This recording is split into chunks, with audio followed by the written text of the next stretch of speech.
একজন ব্যক্তি 20 টাকায় 40টি কলা কিনে 25% লাভ করতে হলে 10 টাকায় কয়টি কলা বিক্রি করবে? 10 টাকায় বলছে, এখানে 20টি কলা 40 টাকা দিয়ে কিনছে, এবার 10 টাকায় কতগুলি কলা বিক্রি করবে প্লাস 25% লাভ হবে। তাহলে আমার 25% লাভে বিক্রয় মূল্যটা কত হবে বের করি না। 25% লাভে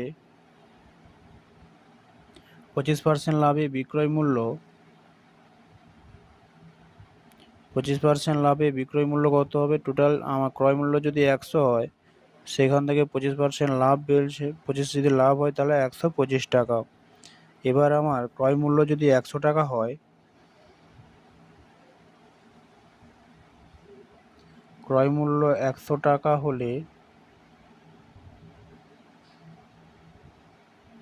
বিক্রয় মূল্য কত হবে? 125 টাকা। বিক্রয় মূল্য হবে 125 টাকা। এবার ক্রয় মূল্য যদি 1 টাকা হয়, তাহলে বিক্রয় মূল্য কত হবে না 125/100। এবার এখানে বলছে 20 টাকায় কিনছে, যে ক্রয় মূল্য যদি 20 টাকা হয়, তাহলে বিক্রয় মূল্য কত হবে না 125/100 ইন্টু 20। এই 0 এই 0, 2 5 10, 5 2 5 2 10, 5 5 25, তাহলে 25 টাকা। তাহলে 20টি কলা যদি ক্রয় মূল্য 20 হয়, বিক্রয় মূল্য আমার 25 হবে। এখানে বলছে 20 টাকা দিয়ে 40টি কলা কিনে, তাহলে 25 টাকা দিয়ে 40টি কলা বিক্রি করবে। তাহলে 25টি কলা 25 টাকা,